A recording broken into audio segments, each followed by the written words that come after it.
What's up, guys? We're back with a full slate of MLB action here on Sunday, June 16th. Very weird Saturday out there, guys. Didn't exactly go how we were hoping. We saw the Cardinals, Cubs, that under 8 came through for us pretty comfortably. That Cleveland game that we added into the pinned comment late. Always keep track of that pinned comment, but I hope you guys missed out on this one because the Toronto bullpen went absolutely God mode. They pitched that entire game and they combined to shut out Cleveland. So not what we were looking for in that one. The Orioles, after getting off to a little bit of a rocky start in their game, came through for us there. So the Orioles minus 172 was a winner. But things got pretty bleak after that, guys. The Tampa Bay Atlanta game ended very annoyingly. The Braves put on 4 extra runs late in that game to push the game to the over, so that was annoying.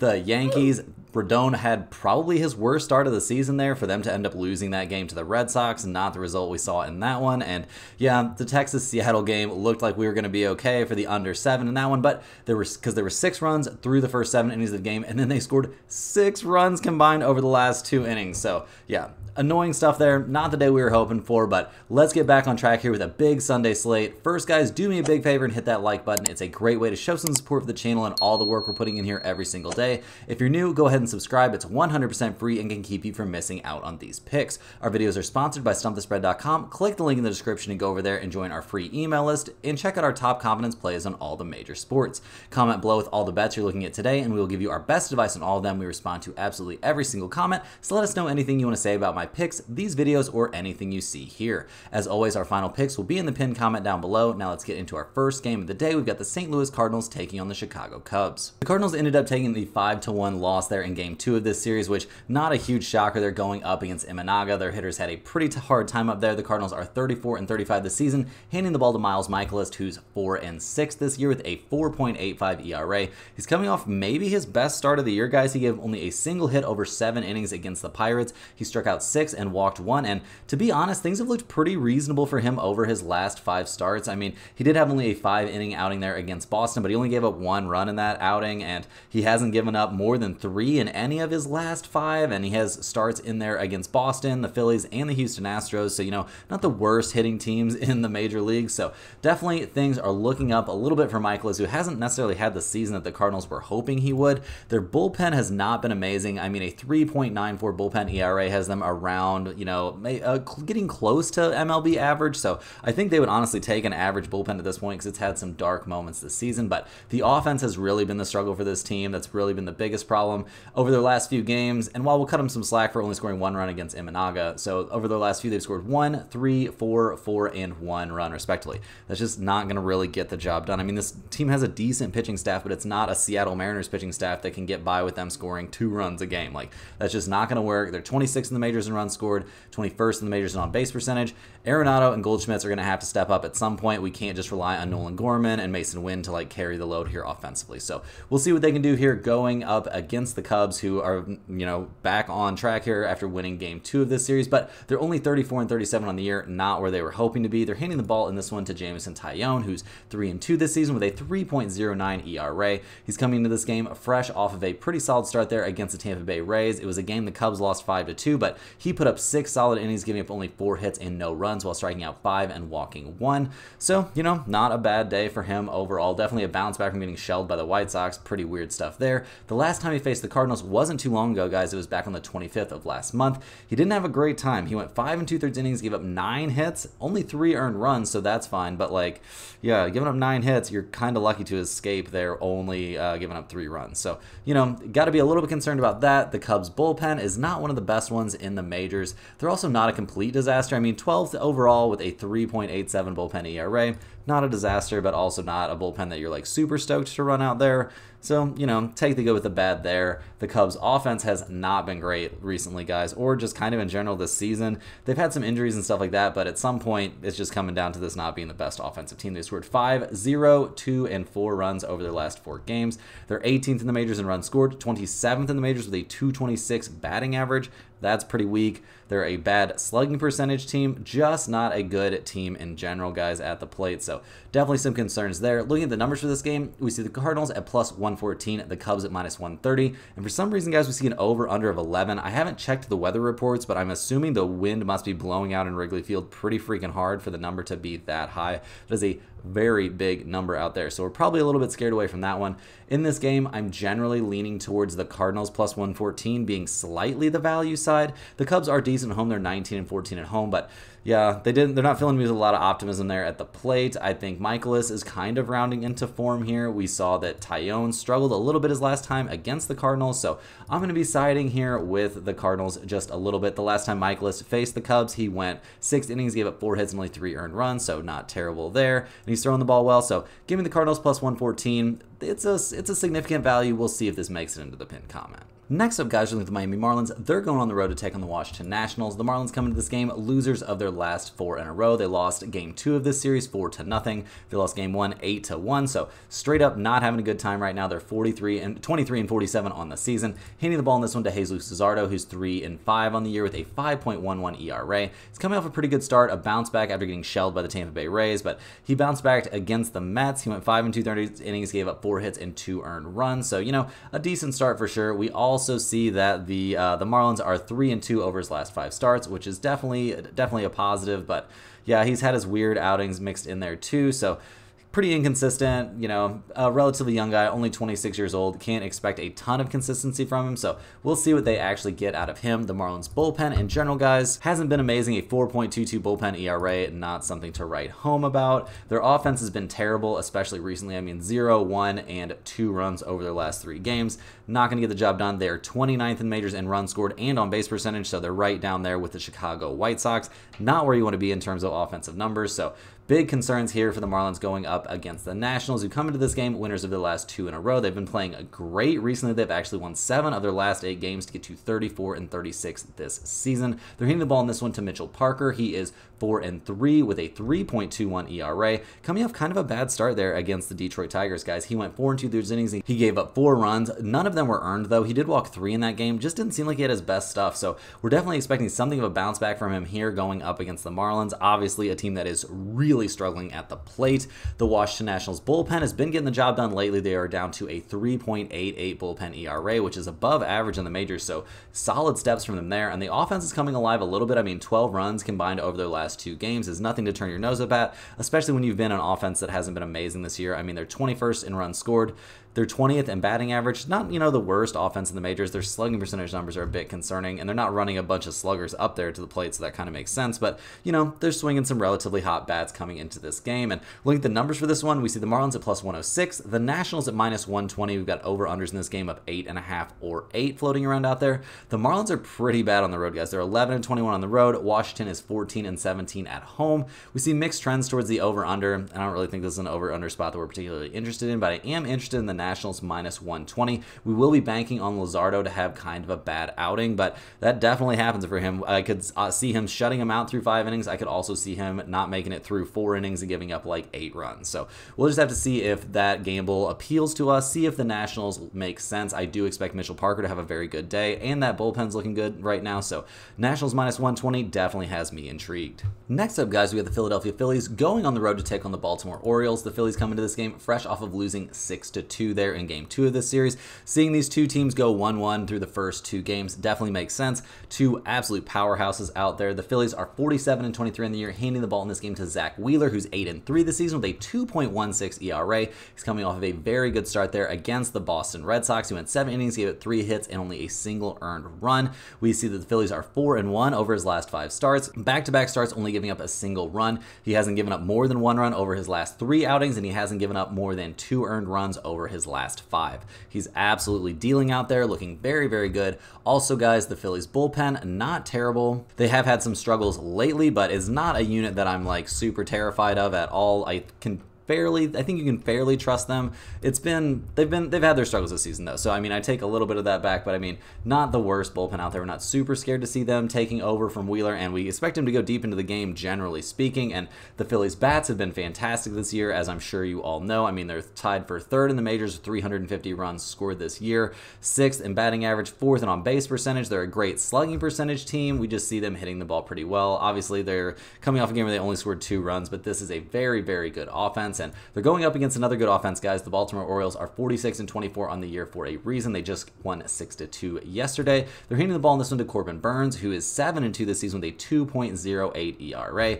looking like an absolute monster out there. He shut out the Rays his last time out. I mean, well, not really. He gave up no earned runs, but he gave up 2 runs. So, take the good with the bad there. He's given up a home run in each of his last 2 outings, which is a bit of a concern, but we also noticed that the Orioles are 5-0 over his last 5 starts. Hasn't really been facing a lot of powerhouse opponents over those last 5, but still, the dude's gone 7 innings and hasn't given up more than 1 earned run over any of his last 3 starts. He is absolutely dealing out there, and the Orioles bullpen definitely seems like a slightly better bullpen unit than the Phillies to me. Neither one of them has looked extremely hot lately, but overall, 2 bullpens that I'm not super terrified of necessarily. I am scared of both of these offenses, though. The Orioles offense is obviously amazing, guys. They're 3rd in the majors in runs scored, 1st in the majors in slugging percentage. Like, you give them an opportunity to put a ball out of the park, they are going to do it. Like, this is a crazy offensive powerhouse type of team. We see Gunnar Henderson, 21 home runs, still batting .275 on the year. Like, yeah, this team just loaded with great hitters, so it's going to be interesting to see how this one plays out, guys. We have the Phillies at +122, the Orioles at -130. We've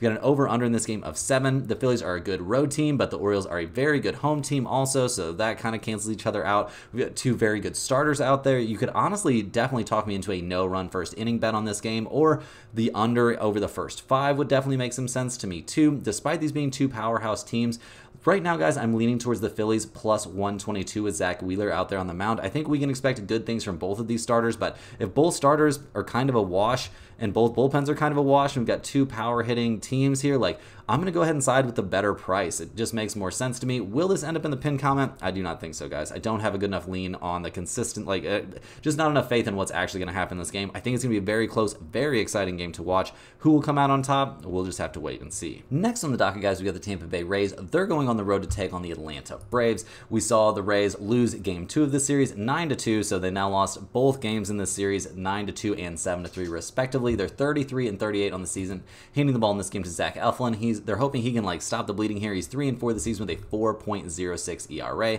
His last couple of starts have been pretty solid. I mean, he did only go 4 innings there against the Marlins, and he's not a guy you can super trust to go deep into games. I mean, his last time out against the weak hitting Cubs, he gave up 7 hits and 2 earned runs over 5 2/3. We do see that the Rays are 5-0 over his last 5 starts, but I mean, he's faced the White Sox, the Red Sox, the Blue Jays, the Marlins, and the Cubs over those outings. He did give up 4 runs on 9 hits to the Blue Jays, so that start wasn't really his fault that they won that game. So, we've got our questions here about Eflin. I mean, the Tampa Bay Rays bullpen in general, guys, has not been amazing this season. It has been looking up a little bit here lately, so we'll give them some credit, but not exactly a bullpen that I'm super excited about, and their offense is definitely not an offense I've been excited about, guys. 5 runs combined over the first 2 games of the series. They've scored 2, 3, and 3 runs respectively over their last 3 games. Nobody's hitting the ball particularly well for them right now. They're 28th in the majors in slugging percentage and 25th in the majors in runs scored. So, like I said, not an offensive powerhouse. They're going to have to find a way to put up some runs here against the Atlanta Braves, who are now 38-30 on the season. They've won 3 games in a row. Seems like they're starting to get back on track here. They're handing the ball in this one to Hurston Waldrep. He is 0-1 this season with a 17.18 ERA. So, yeah, not exactly amazing, guys. His first outing of the year was back on the 9th. He was going up against the Nationals. He gave up 7 earned runs over 3 2/3 innings. He only gave up 4 hits, but he gave up a home run. We walked 4 in that outing. Just didn't have his best stuff out there. Obviously, a super young guy, only 22 years old. So I think we can expect some bounce back from here in this game, but also some continued struggles, some inconsistency. Definitely have our questions here about him out there on the mound. So, yeah, in general, probably don't expect him to go super deep into the game. The Braves bullpen is pretty solid, so we can expect them to pick up the slack here if he doesn't last too long, but how big of a hole will they leave him out there to dig? That seems like something of a question to me. The Braves offense in general has been looking good lately. I mean, 9 and 7 runs over the last 2 games. Over the last 3, they scored 9, 7, and 6 respectively, so nothing wrong with that. We do see Harris going on the IL with a hamstring injury. This team's been having some pretty bad injury luck this season, so that's something of concern. They're down to 17th in the majors in runs scored. They're 14th in the majors in on-base percentage. They're having a great time here lately, though. They're swinging the bats pretty well. The question is, how well will they swing the bats here against Eflin? We'll have to wait and see, guys. Looking at the numbers for this game, we see the Rays at +140. We see the Braves at -120. We've got an over-under of 9.5 in this game. Tampa Bay is 14-14 on the road. Atlanta is 20-12 at home, so they're a pretty good home home team. We do notice that that start that Waldrop had that didn't look so great was on the road, so maybe we can expect a little bit better of an outing for him here at home. Maybe that helps him a little bit, but guys, in general in this game, I'm leaning towards the Tampa Bay Rays plus 140 in sort of a, Sunday special situation. They're going up against a rookie starter. Eflin's been very, very good, and they are winning games when he's out there on the mound, so I think we can expect a fairly solid outing from him. The Rays bullpen's been looking a bit better lately, maybe, so yeah, we're going to side with the Rays plus 140 in this game. I think they've got a pretty good chance to win this game, and I think this spot has a reasonable chance to end up here in the pinned comment. Moving right along here, guys, we've got the Cleveland Guardians going on the road to take on the Toronto Blue Jays. Cleveland comes into this game fresh off of a 5-0 loss there in Game 2 of this series. Did not really, didn't have that one on the bingo card, guys. They did not look good out there. They got absolutely shut down offensively. They're hoping they can bounce back here, handing the ball to Ben Lively, who's 6-2 this season with a 2.59 ERA, coming off of a dominant outing over the Miami Marlins, where he went 5 innings, gave up 3 hits and no runs. His start for that was very good against the Nationals. He hasn't been going crazy deep into games lately. I mean, he did have a 7-inning outing there against the Angels, but we'll also notice that the Guardians are 5-0 over his last 5 starts, so that's pretty nice. The Cleveland bullpen in general, guys, has been very good this year. A 3.43 bullpen ERA is nothing to turn your nose up at, and the bats, while they looked pretty freaking dead there in Game 2 of this series, haven't been terrible lately. I mean, they haven't been super elite, don't get me wrong, but a big concern for the bats in this game is going to be the absence here of Jose Ramirez, who's on the paternity list. It seems like he's very unlikely to be playing in this game here. I mean, he went on leave Saturday, one day before Father's Day. They've got Jonathan Rodriguez back from AAA, so we'll see what he can do, but seems pretty unlikely. It says he'll miss up to 3 games here, so we'll see. Seems very unlikely that he's going to be playing here on Sunday, so happy Father's Day to him. Kind of sucks, though, for us trying to bet this game, but in general, guys, the Cleveland, bats haven't been amazing lately. They obviously looked terrible there in Game 2. We'll have to see what kind of offense they can cobble together for this game. They're going up against the Toronto Blue Jays, who obviously looked good there in Game 2, but have had a hard time this season in general. They're 34-36 on the season, handing the ball in this one to Jose Barrios, who is 5-5 this year with a 2.93 ERA, coming off of a little bit of a struggle there against the Milwaukee Brewers. He was at Milwaukee, went 5 2/3 innings, gave up 5 hits and 3 earned runs. He gave up 2 home runs in that game, which is a bit of a concern, but he's going up against the Guardians team that's not going to have probably their best power hitter, so yeah, that's not maybe not as big of a concern as it would have been. He's had some very, very good success this season in general. We see the Blue Jays are 3-2 over his last 5 starts. He has not given up more than 3 earned runs over any of his last 5 starts. He's been holding it down pretty well. I mean, he had a good start there against the Orioles. That rather playable start there against Milwaukee Brewers with just those couple of mistakes in there. So in general, pretty high on Jose Barrios, the Toronto Blue Jays bullpen. Not necessarily one of our favorite bullpens. I mean, they're 18th in the majors with a 4.03 bullpen ERA, so not a disaster. We can kind of work with that. Like, that should be okay, especially going up against a Cleveland offense that doesn't have its best hitter. Looking at the Toronto Blue Jays offense, guys, they've scored 5, 1, 4, and 3 runs over their last 4 games, so not exactly killing it right now. Vladimir Guerrero Jr. is back slumping now. His batting average has dipped all the way back to 277, so that's not amazing. They're 26th in the majors in runs scored, 25th in the majors in slugging percentage. They're only batting 231 as a team right now. Like, these are just not great numbers, guys. This is not a good offense. It hasn't been good all year long. Looking at the numbers for this game, we see the Guardians at plus 110. We see the Toronto Blue Jays at minus 120. We've got an over-under of 7.5 in this game. We see that both teams are showing trends towards the under, although Cleveland's basically a 50-50 over-under team. We see Toronto's a pretty significant under team, guys. They are 39, 29, and 2 to the under. Neither one of these teams, I mean, Cleveland's good on the road, but do we really trust Cleveland here without their best hitter? That seems like a pretty big ask, and the bats definitely didn't look good yesterday. Guys, this is maybe a little bit cringy after what happened yesterday, but we are definitely looking towards under 7.5 in this game. I think there's a very decent shot that we see both teams' bats struggle in this one. You could also talk me into the Blue Jays minus 120, I guess, but with Ben Lively out there, that seems a little bit tough, so I definitely think the value in this game is under 7.5. Will it end up in the pinned comment? We'll just have to wait and see. I think it's kind of unlikely. Moving right along here, guys, we've got the San Diego Padres going on the road to take on the New York Mets. We saw the Padres take the 5-1 loss in Game 2 of this series. They are not looking good right now, guys. They've scored a combined 2 runs over the first 2 games of this series. That's pretty weak. They're down to 37-37 on the year. There for a second, it looked like they were figuring things out. It no longer looks like that. They're handing the ball in this game to Dylan Cease, hoping he can stop the bleeding. He's been very good this year. He's 6-5 with a 3.36 ERA. His last time out, he got knocked around for quite a few hits, but only gave up a single earned run over 6 innings against the Oakland A's. Start before that, he didn't look amazing at the Angels, but he only gave up 3 earned runs over 6 innings. We see the Padres are 3-2 over his last 5 starts. He had decent outings in there against the Royals. Maybe not the best outing against the New York Yankees, but he's been doing all he can out there. It's maybe not a guy that's designed to be the best pitcher for a team, but right now it's kind of looking like that's what he is for the Padres. I don't know. This team's kind of been a mess. The Padres bullpen coming into this game, they're sitting at somewhere around 14th in the majors with a 3.90 bullpen ERA, so not amazing, not terrible. The problem with this team has been their wildly inconsistent offense, guys. They've scored 1 run over the last 2 games. Like, just terrible stuff. They didn't even score that many runs in their sweep of the Oakland A's in the series before this.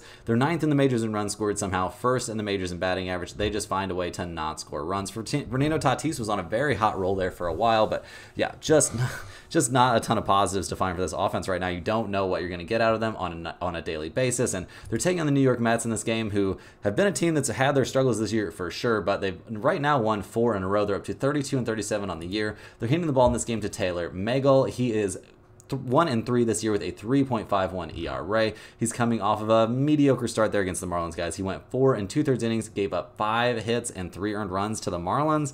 You know, that's not exactly a great look. The game before that, he struggled against the Nationals. The game before that, he shut out the Dodgers, though. So, I mean, you know, I guess that was great, but the dude's been kind of all over the place. We see that the Mets are only 1-4 over his last 5 starts, so that's a bit of a concern. The Mets bullpen hasn't necessarily been a disaster this year, per se, but they haven't been great. A 4.16 bullpen ERA is far from amazing, and their offense also hasn't been that good. I mean, it's been good over their last 2 out of the last 4 games, I guess. Like, not the best offense out there, right around league average. I mean, 15th in the majors in runs scored, 15th in the majors in slugging percentage. They're batting .240 as a team, which isn't terrible, but that's only 16th in the majors.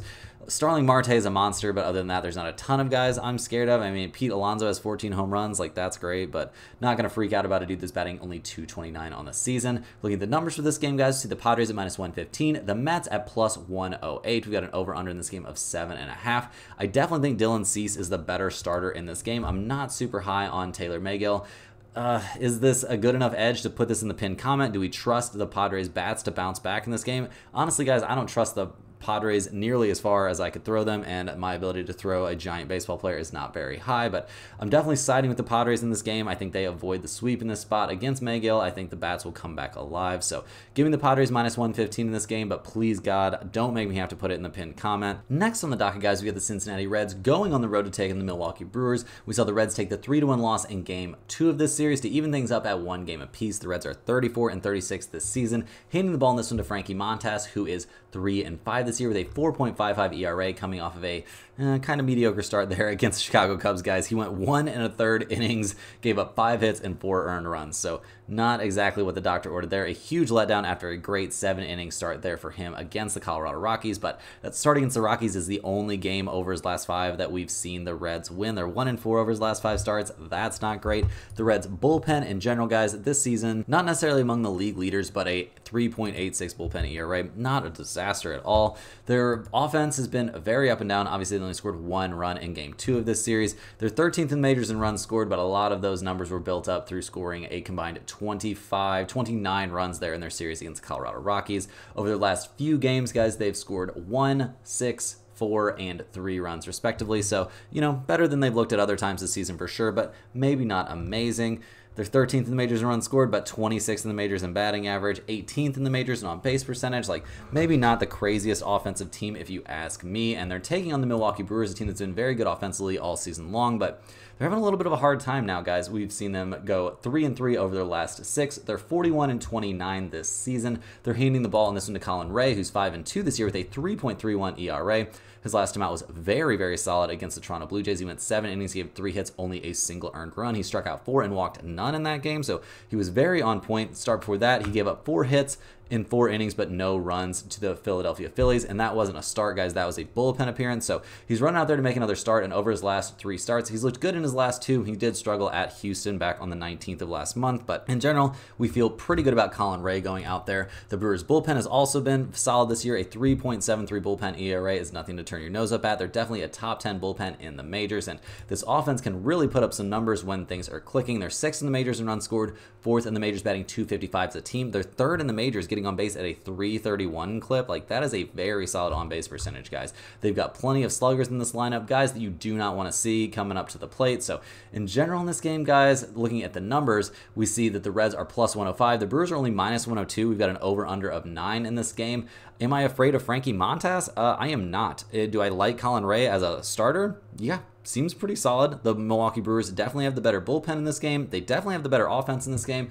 This seems like a very big value spot for me here on the Brewers. They're 20-12 at home, which is solid. We see the Reds are 16-16 on the road, being a 500 road team, not a disaster, but definitely siding with the Brewers minus 102 in this game. This is definitely going in the pinned comment. Could end up being my biggest bet of the day. Next on the docket, guys, we're looking at the Oakland A's going on the road to take on the Minnesota Twins in game 1 of that doubleheader that they're playing today. In game 1, we see the A's are, obviously they're coming off that postponed game, and they're riding a 7-game losing streak. They're hitting the ball in this one to JP Sears. He comes into this game 4-5 this season with a 4.02 ERA. We see that the A's are 1-4 over his last 5 starts. Not all his fault, though. His last couple of outings have been pretty solid there against the Mariners and against the San Diego Padres. He gave up 3 earned runs and 7 hits over 5 innings to the Padres, who, obviously, as we've discussed, not the most consistent, not the best offense out there. So we definitely have our questions here about Sears. The A's bullpen has not been great this year, guys. A 4.45 bullpen ERA is definitely leaving a lot to be desired for this team, and their hitting has been very abysmal as well. I mean, they did score 5 runs in their last game, but that was in a 6-5 loss. They're 28th in the majors in runs scored and 28th in the majors in on-base percentage, getting on base at a .290 clip. They're only batting .219 as a team. Just not good numbers for this offense. Not a very good offense out there at all. They're taking on the Minnesota Twins, who have been having a decent time in this series. They won game 1 6-2, game 2 6-5. It took them, some late inning heroics there to win that game, but they'll definitely take it. 38-32 on the season is definitely not a disaster. They're hitting the ball in this game to Bailey Ober, who's 5-4 on the season with a 5.13 ERA, coming off of a bad outing there against the Pirates, guys. He went 4 2/3 innings. He had 7 hits and 4 earned runs. That wasn't a game we eventually saw the Twins win 11-5 in 10 innings, but yeah, not the outing he was dreaming of. He did have a decent time against the Yankees. I mean, 3 earned runs in a start against the Yankees is not a disaster, but he has not been looking nearly as good lately as he looked in the early goings, but maybe taking on a weak offense like the Oakland A's could be the cure for all of his issues. The Twins bullpen has not been great, definitely in the bottom third of the league. Maybe not a complete disaster, but not amazing. A bullpen ERA of well over 4 is not great. The offense can sometimes pick up the slack. I mean, they've scored 6 runs in each of the first 2 games of the series. They closed their series with the Colorado Rockies out with a 17-run outburst, so we'll give them some credit there. I mean, Carlos Correa is batting nearly 300. We see Ryan Jeffers with 12 home runs. This team, 10th in the majors in runs scored, 8th in the majors in slugging percentage. Team batting average not really wowing me, though, and I mean, 13th in the majors in on-base percentage is kind of okay. Like, this is an offense that can put up some runs at times. And looking at the numbers for this game, guys, we see the Twins at minus 172, the A's at plus 144. We've got an over-under of 8.5. Keep in mind, we're talking about game 1 of this series, so I will not be putting game 1 here in the pinned comment. If you're forcing me to bet this game, I do think the Twins are the value side of this one. Minus 172 seems a little bit steep. You could take them at minus 1.5, and I think there's a pretty good price on that, but give me them at minus 172 for this game, and we'll wait and see. The numbers aren't out yet for game 2, so if I decide to add a pinned comment pick on this little 2-game like doubleheader deal today, I will add that to the pinned comment later in the day after we see what actually happens here in game 1. Next on the docket, guys, we got the Los Angeles Angels going on the road to take on the San Francisco Giants. The Angels come to this game fresh off of a game 2 win. They won 4-3 in that one. They've won both of the first 2 games of this series. They're hitting the ball in this one to Jose Suarez, who is yet to figure in a result this year, but is sporting a 7.08 ERA, so not great there. His last time out was a start. It was, I believe, his first start of the season. He only lasted 2 2/3 innings, giving up 4 earned runs on 6 hits at Arizona, so not a not a great outing out there. The Angels bullpen has been one of the worst in the majors. A 4.74 bullpen ERA is pretty terrible. This offense can, turn things on occasionally. They've scored 4 and 8 runs over their last 2 games respectively, but the game before that at Arizona, they lost 11-1. So not an offense that you can necessarily count on. They're 20th in the majors in runs scored, 24th in the majors and on base percentage. You know, just not a great offense, guys. Not a lot of hope for this team, in my opinion. I mean, they're 28-42 this season for a reason. They're taking on the San Francisco Giants, who are skidding right now. They've lost 3 out of their last 4. They're down to 34-37 this year. They're handing the ball in this one to Kyle Harrison, who's 4-3 this season with a 3.96 ERA. He's coming off of a pretty solid start there against the Houston Astros, guys. He went 6 1/3 innings, gave up 4 hits, only a single earned run. He struck out 3 and walked none. He hasn't handed out a walk over either of his last 2 starts. He's had his struggles. I mean, that was definitely a bounce back there for him against Houston, so maybe he's getting right. I mean, he had having bad outings against the Phillies and the Diamondbacks isn't really that embarrassing. Like, those are pretty solid hitting teams, so I think we can expect decent things here from Kyle Harrison. In general, what can we expect from the Giants bullpen? Well, guys, it hasn't been the worst bullpen, to be honest. I mean, I think we can expect decent things from them here, especially going against an Angels team that's not exactly the hardest hitting. Definitely due for a little bit of regression here, I would say, at the plate. The Giants offense, though, is due for a little bit of a bounce back. I mean, they have scored 9 runs over the first 2 games of the series, which isn't a disaster. They are 14th in the majors in runs scored, so, you know, pretty average. 10th in the majors in on-base percentage is nice. 17th in slugging percentage is nothing to write home about, though, and they're not running a bunch of guys up there that I'm really scared to face. So in general, in this game, looking at the numbers, we see the Angels plus 145, the Giants minus 166. We got an over-under of 8.5 in this one. I'm definitely leaning a little bit towards the over in this game. I think we'll see some offense in this one for sure, but if you're asking me to bet a side in this one, I definitely am leaning towards the Giants. I think Kyle Harrison will have a good outing. I don't expect anything good here from Suarez. So in general, guys, you can definitely give me a look here at the Giants minus 166. This has a shot to end up in the pinned comment, as I think Kyle Harrison will look good. I also think we see the Giants avoid losing 3 straight games here to the Angels. Not something you would expect really to happen to them. So I think we'll see the bats come alive a little bit and some better pitching out there. So definitely give me a look at the Giants in this game. Next on the docket, guys, we got the Chicago White Sox going on the road to take on the Arizona Diamondbacks. We saw the White Sox get the 9-2 win. 9 runs scored for the White Sox. Crazy stuff, guys. They got the 9-2 win in game 2 of this series. They're only 18-53 this year, though, handing the ball to Drew Thorpe, who has yet to figure in a result, but he's sporting a 1.80 ERA. He made his first start of the season back on the 11th against the Seattle Mariners. He went 5 innings, gave up only a single earned run. He gave up 2 runs overall on 3 hits. Not a bad outing at all, guys. 2 walks, 4 strikeouts. He looks pretty good. He's 23 years old. He's a big guy, like big right-hander out there. He looked pretty darn good out there, so not a lot of negative things for me to say about Drew Thorpe. The White Sox bullpen, however, not necessarily amazing. I'm sure nobody's shocked to hear that. I mean, a 4.27 bullpen ERA, well below average, well in the bottom third of the league. The bats for this team have been terrible all season long, definitely been the worst offense in the majors. They're coming off a game where they scored 9 runs. Let's see if we can find the last time they had a really good offensive day and how they did the next day. Yeah, not looking real positive here, guys. Not a lot of good days to find for them. I mean, they scored 5. They won 5-0 against the Blue Jays and then lost 9-2 the next day. Like, this just is not a team you can trust to put up a lot of offense in general. They've been the worst batting team in the majors all season long. They're taking on the Diamondbacks, who have not been the worst hitting team in the majors all season long. That loss there snapped a 2-game winning streak. They're now 34-36 or 34-37 on the season. They're handing the ball in this game to Jordan Montgomery, who's 4-4 this year with a 6.58 ERA. It's coming off of a decent start for him, at least against the Angels, where he went 5 2/3, gave 6 hits and 3 earned runs. He hit a home run in that game, which isn't amazing. He's definitely had some control issues. I mean, he hands out some walks pretty often. We do see that the Diamondbacks are 3-2 over his last 5 starts, so that's something to take into consideration, and he's taking on a White Sox team that I definitely think is going to have a much worse day at the plate than they did yesterday. So all of those things combined, definitely have to take that into account. The Diamondbacks have not necessarily been a very good bullpen team. A 4.32 bullpen ERA has them right down there with the White Sox, so that can't feel great. The bats were pretty dead here in the second game of this series, but they've been good in general lately, and they've been a pretty good offensive team this season. I mean, they're 8th in the majors in batting average, 6th in the majors in runs scored. They're getting on base at a 322 clip. Their slugging percentage is 401. Like, just a pretty good team at the plate. They've got some definite power hitters in there. Like, this is a team you can pretty much trust to put up some runs, although, things look pretty weird in game 2 of this series. So they're due for a bounce back, I guess, after that kind of performance. But looking at the numbers for this game, we see the Diamondbacks at minus 170, the White Sox at plus 152. We've got an over-under of 8.5 in this game. I don't really love the over-under, to be honest. We do see the White Sox are only 6-30 or maybe 7-30 on the road now. Arizona is, they're a little bit better at home than they are on the road.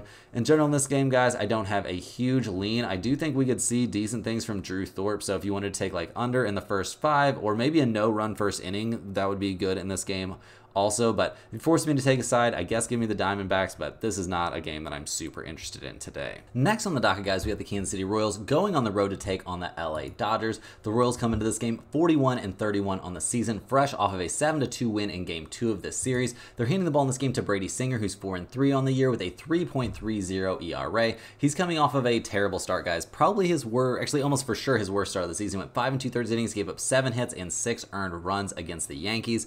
This is against the Yankees, guys. We're going to cut dudes a little bit of slack. We're having a hard time against the Yankees. Other than that, over his last 4 outings, he's looked pretty good. He had a good start there against the Tampa Bay Rays. He had a good start against the Oakland A's. He did have a little bit of trouble with Cleveland there. I mean, he gave up 9 hits, but only 2 earned runs. In a game, we saw the Royals win there 4-3. So, you know, not a guy that we see having a terrible, terrible time. And the Royals bullpen has definitely been solid. I mean, well above average, borderline top 10 in the majors. A 3.81 bullpen ERA is not a disaster at all. And the bats came alive for 7 runs in that game. So definitely like what we're seeing out of the Royals right now. They're 5th in the majors in runs scored, 7th in the majors in batting average, batting .252 as a team. Like, this is an offense that finds a way to get the job done. They're definitely been a better home team than a road team this season, but they haven't looked bad in this series. I mean, losing 4-3 in Game 1, no shame in that really, and then winning 7-2 in Game 2, like, that'll definitely work. They won 4-3 in their last game of their 3-game series against the Yankees. Like, the Royals, they seem like they're for real to me.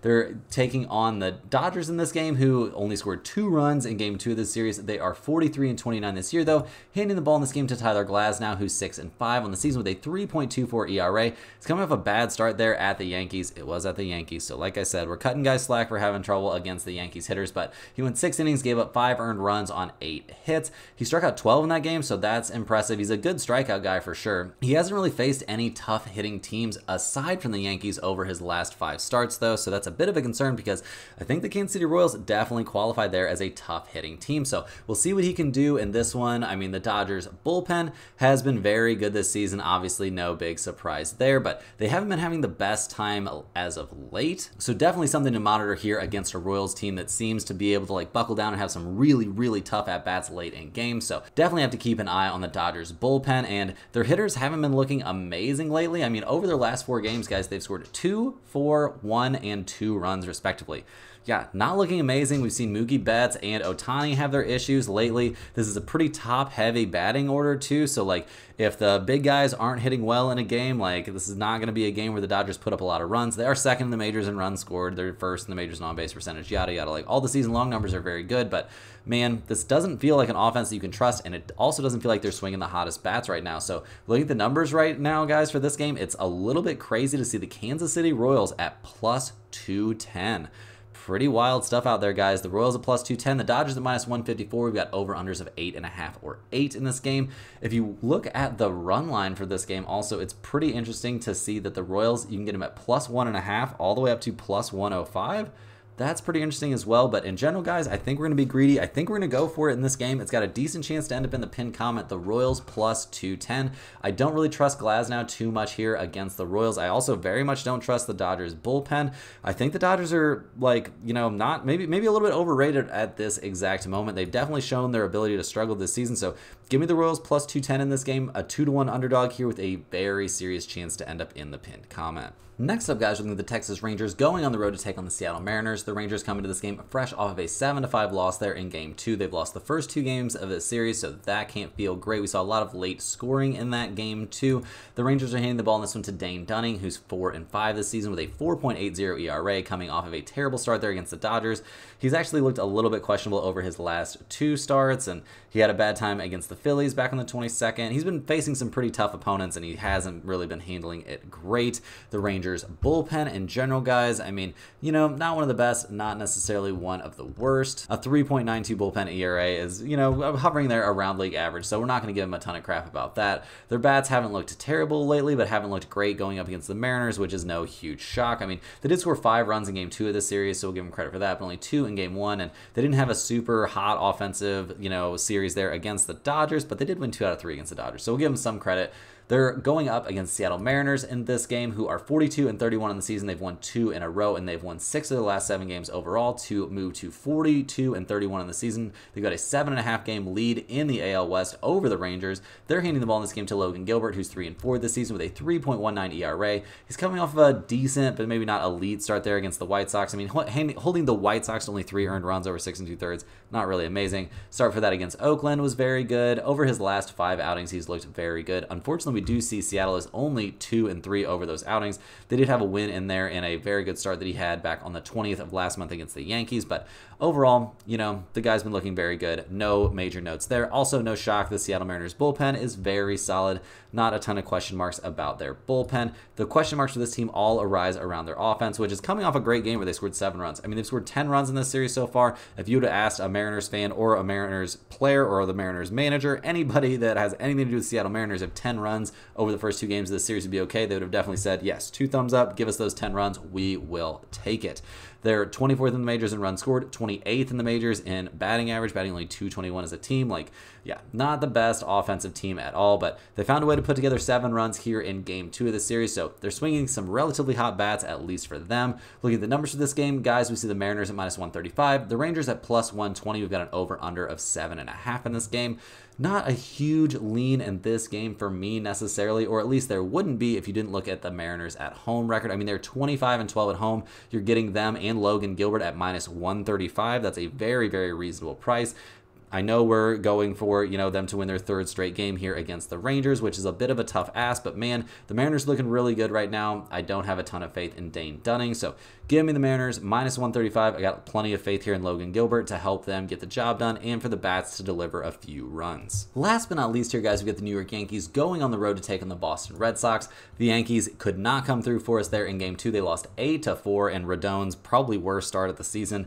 They're 50-23 on the year though, so I think they're going to be okay. They're handing the ball to Marcus Stroman, who's 6-2 this season with a 2.82 ERA, coming off of a dazzling performance there at Kansas City, which is not the easiest place to pitch this year. He went 5 2/3 innings, gave up 4 hits and no runs. He did walk 3. The guy always has a couple or 3 walks there in the tank, but in general, he's looked very good lately. We see the Yankees are 4-1 over his last 5 starts, and the game that they lost that he started back on the 20th of last month against Seattle, Stroman went 7 1/3 innings, gave up 3 hits and only a single earned run. So he looked fantastic in that start. Was not his fault they lost that game. The Yankees bullpen has obviously been like the best bullpen in the majors this season, so not a ton of notes for that bullpen. This offense has obviously also been one of the best, if not the absolute best offense in the majors this year.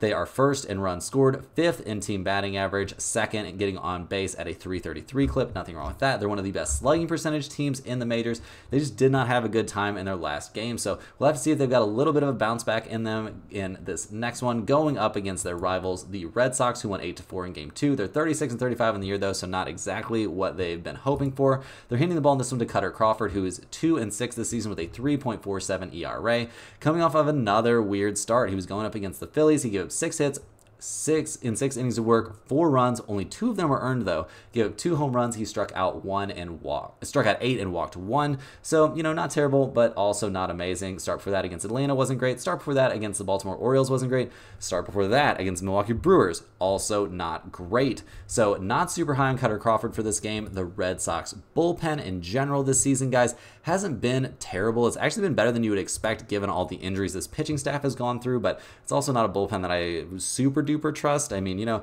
they're okay. They're okay, but what are they going to do here against this absolute murderer's row of the Yankees? We're going to have to see. The Red Sox bats obviously did well. They came awake for 8 runs there in game 2 of this series after scoring only 1 run in game 1. I think maybe it's a better offense than I'm willing to give them credit for. I don't know, guys. I mean, they're 11th in the majors for runs scored. They are 9th in the majors in team batting average. It just doesn't feel like a great offense to me. Like, they scored 8 runs, like, cool, but man, they scored 1 run the game before that. They did really well against the Phillies, so maybe this is a better offense than I'm willing to give them credit for. I don't think that I'm biased. I'm not a Yankees fan or anything like that, so I don't know, but it just doesn't feel like a great offense to me despite the numbers that they put up. And looking at the numbers for this game, guys, you see the Yankees at -138, the Red Sox at +125. We've got an over-under over-unders of this game of 9.5 or 9 out there. The Yankees are a great road team, no question about that. Best record in the MLB on the road. Boston, not amazing at home. I guess not a disaster, but definitely not amazing at home. Guys, we are definitely going to be on the Yankees minus 138. We're coming to get our money back. I also think you could take the Yankees minus 1.5 in this game. Wouldn't have any problem with that. I personally am not going to get greedy. I'm going to be on the Yankees minus 138 in this one. Definitely going in the pinned comment. That's all the games we have for today, guys. Hit that like button for good luck on all of your bets and subscribe to the channel if you're new. Let me know in the comments any questions you have on today's slate. Make sure to check that pinned comment often throughout the day to see if any teams are added or taken out. Thanks for watching. You can click the link in the description to check out StumpTheSpread.com, and we'll see you guys tomorrow for more sports betting action.